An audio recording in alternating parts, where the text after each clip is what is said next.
Alright, so today we're going at the top G, the top dog, Big G, Andrew Tate. For every steak you don't eat, I'll eat 2. He's basically a kickboxing superstar. He bashes people very badly in the ring, and he thinks that because he is such a good kickboxer and world champion kickboxer, that anyone he is stronger than, he is correct in front of. So in any debate, if he can kick your he wins, basically. So no logic or anything else necessary. But if you haven't seen Andrew Tate, he's been all over TikTok.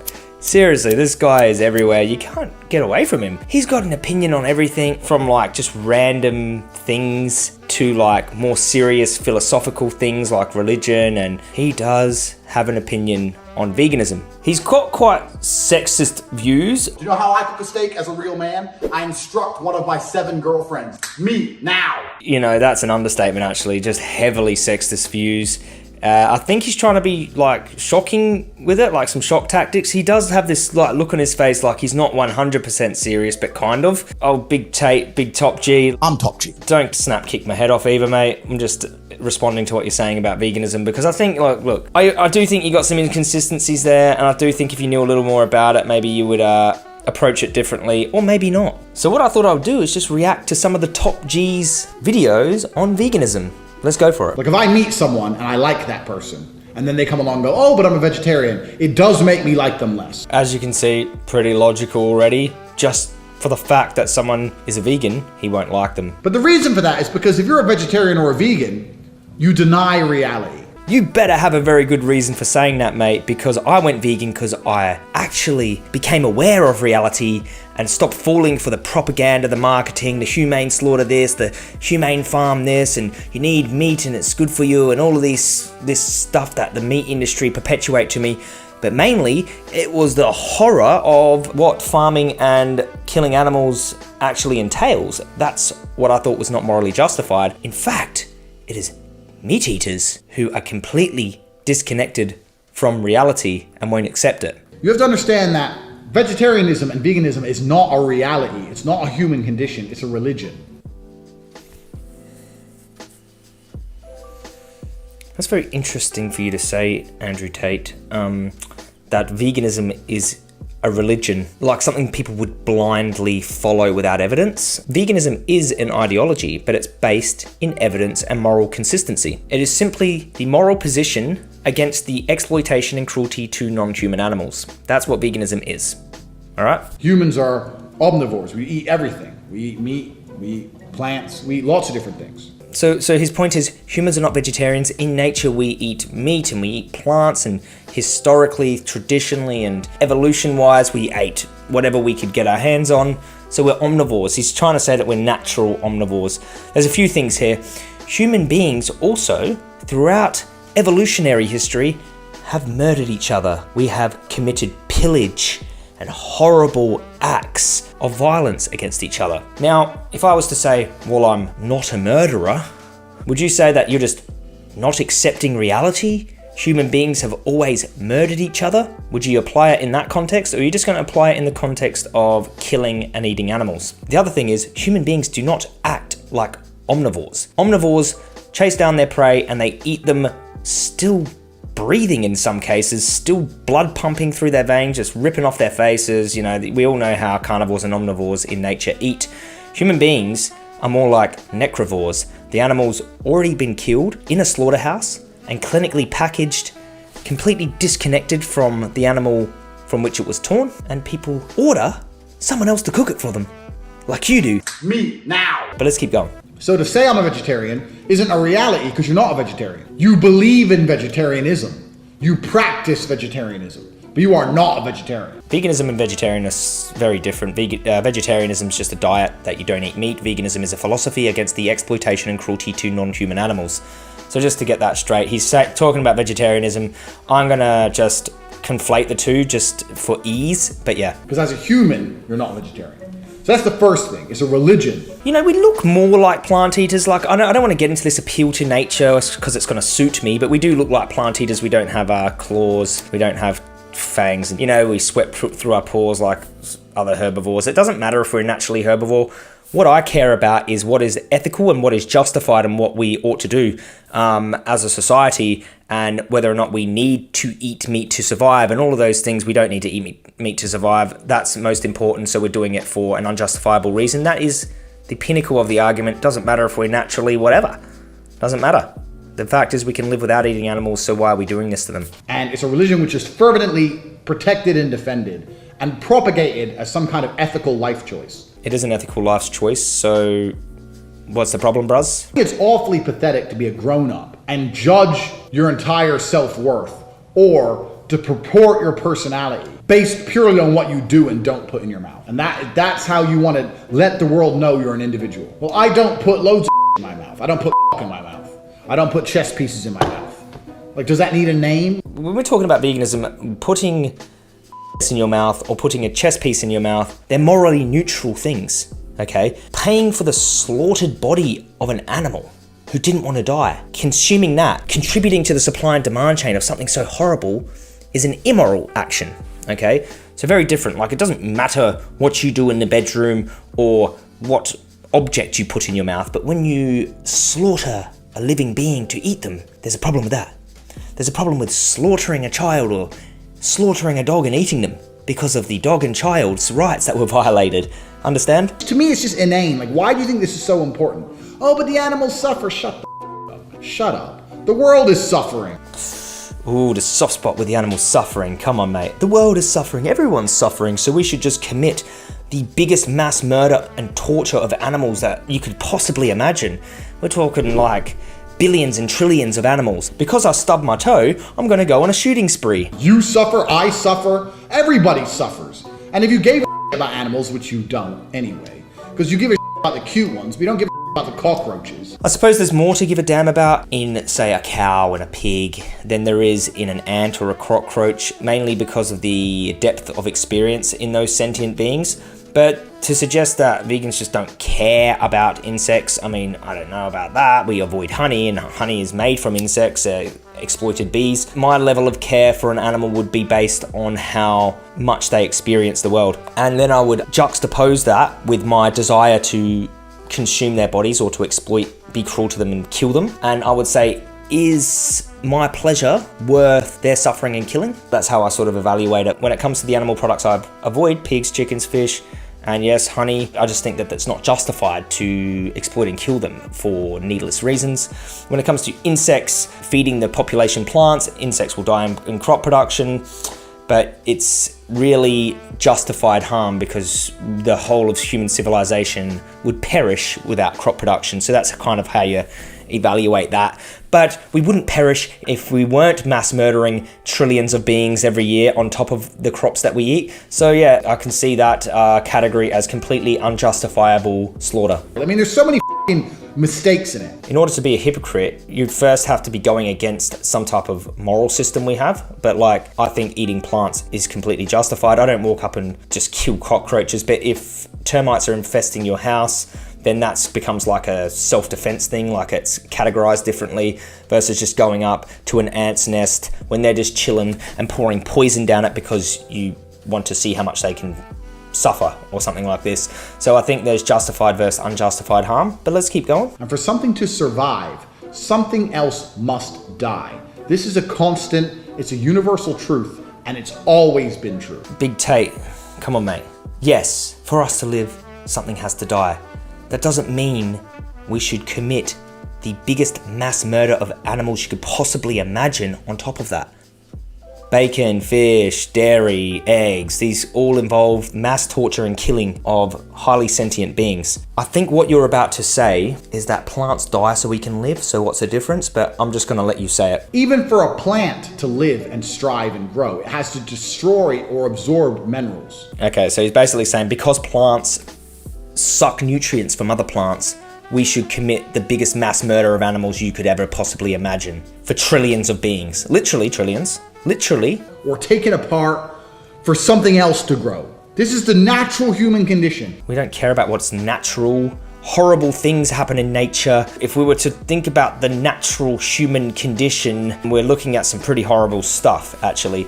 But the way you're talking, Tate, is not making me pretty nervous, and the way that you just think of like destroying and sucking the life out of others in order for us to live. It's a pretty horrible way to see the world. You might call yourself a realist, but there is ways of coexisting with other animals and, you know, trying to cause a lesser amount of harm and what I would call justified harm so that civilization can exist and without causing all of that stuff on top of it. So why am I supposed to feel guilty for destroying an animal so that I can grow, when every single thing that's ever existed ever has destroyed something else to grow? You wouldn't feel guilty at all. You wouldn't even be saying, why should I feel guilty, if you didn't have any feeling about it. We know you care about animals. You've said you care about animals. I'm going to show everyone how much you care about animals. But the animal that you care about just looks different, is a different species. Now, what I want to do is apply all of your arguments you've said in this video to the animals that you love. So we got a dog walking up here, stray dog. Who's that? That's the Tates. He's got a machete. These bears or unsavory people. For bears or unsavory people, that looks like self-defense there for that machete. Cute stray dogs. Yeah, little tiny cute stray dogs. To be used on little tiny cute stray dogs, but what does Tate just go on to say? Come on, Tate. I'd never do that to a dog. Yeah, dogs are G. I like them. I'd never do that to a dog. Tate would never harm a dog with a machete. Tate, big G, top G. I think we saw the real you there. Bit of compassion. And we didn't see the facade that you espouse to others because, you know, you've been in self-defense situations. You got to put on the ego. You got to put on the front. I get it. Been there, mate. I've been there. And you're quite a tough dude. You could snap kick most people's heads off. But I do think you're morally inconsistent here, because if you've seen a cow come up to you and not want to be killed, or a pig come up to you and not want to be killed, chickens are adorable, beautiful little animals, and it doesn't matter if they're cute or not. They're sentient, conscious beings just like dogs are. You wouldn't want to see a dog be put in the position that your lifestyle puts cows, pigs, and chickens in. So why would you think it's okay to do it to these other animals? Something for you to sort of analyze, mate, because you've been conditioned by culture. You're always talking about, you know, programming, and you get a bit conspiratorial sometimes, I've seen. But, you know, this here is your cultural conditioning. Dogs are protectors and cows are to be eaten. Well, these are human-created, selectively bred species to grow flesh off of their bodies of sentient conscious beings. They have to be killed for this. They have to be mass bred for this, tortured for this, mutilated en masse, right? So you have a massive inconsistency there. Let's keep going with old Tate. What's he got here? What kind of man eats salad? What kind of man eats salad? Someone who doesn't want to develop bowel cancer from lack of fiber, probably. Salad. In fact, I have an anti-vegetarian policy in my life. Anything that's ordered to my penthouse must include meat. He's literally eating Pringles. Hey, guess what, Andrew Tate? Didn't you know Pringles are literally vegetarian? You're eating vegetarian food.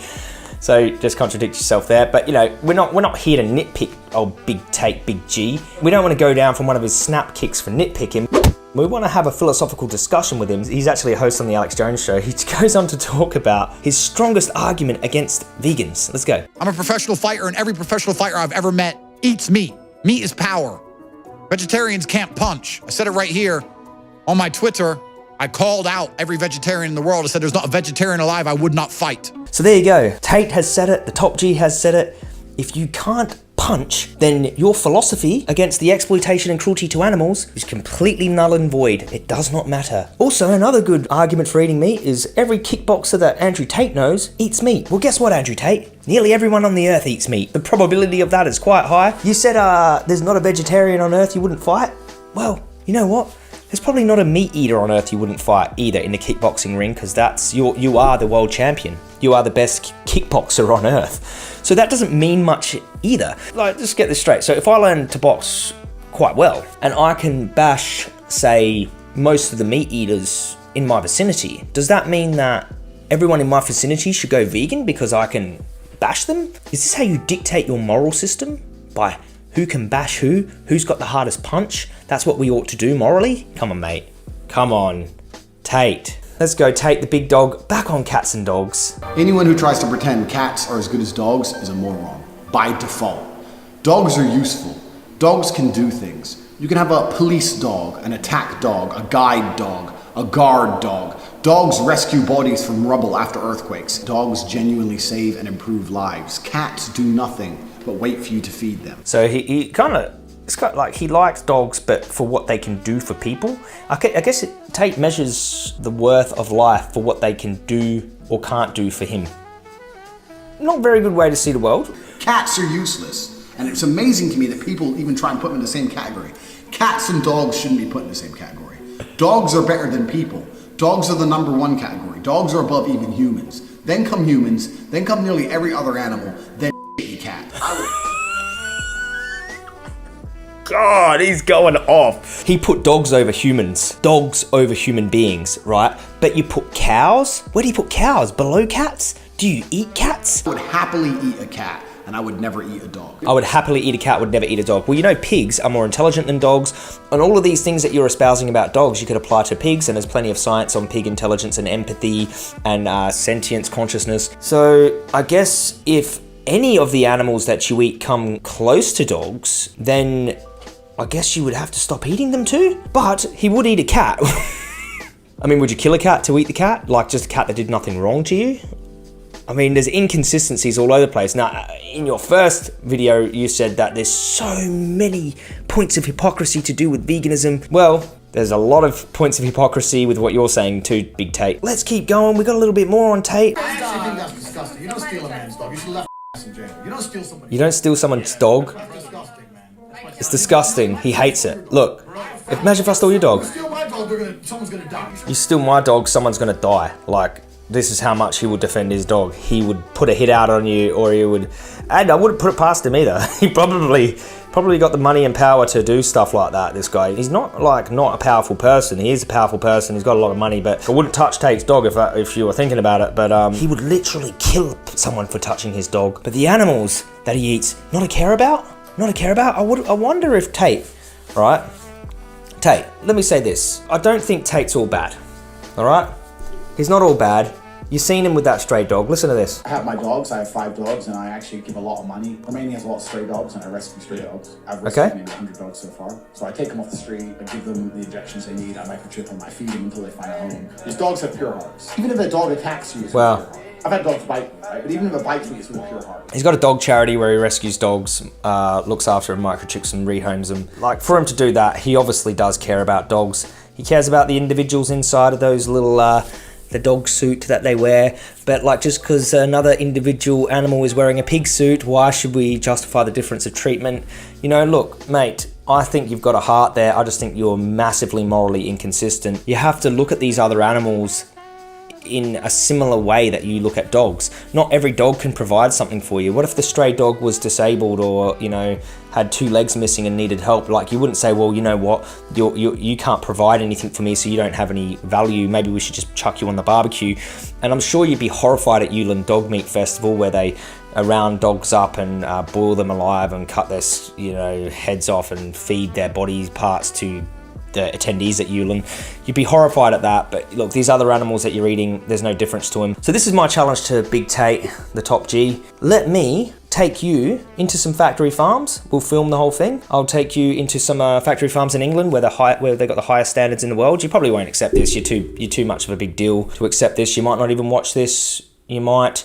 But I do think you've got a heart in there. I do think, like, a lot of what you say is just for shock tactics. I do think you've got a lot of impressionable people following you. I think you're very successful. I think you're a good kickboxer. I think you're incredibly wrong on a lot of your philosophical points that you haven't thought through consistently. If you want to come into some farms with me, I can make that happen, and you can see exactly how human beings treat animals. You can look at the pain inside of a mother pig's eyes when she's in a farrowing crate, dead piglets all around her, and maybe you'll see some of your rescue dogs in the eyes of these animals. We can show you footage from inside family-run slaughterhouses where cows are begging for mercy. They don't want to die.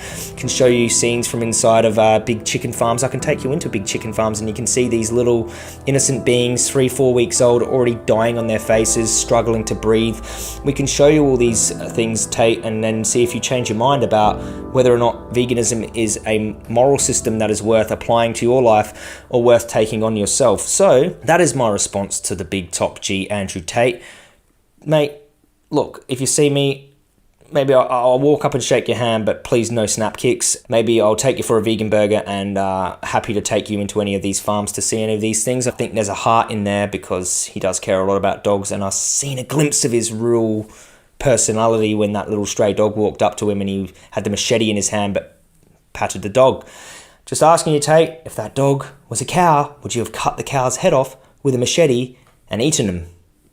Alright guys, I'll see you in the next video. Peace.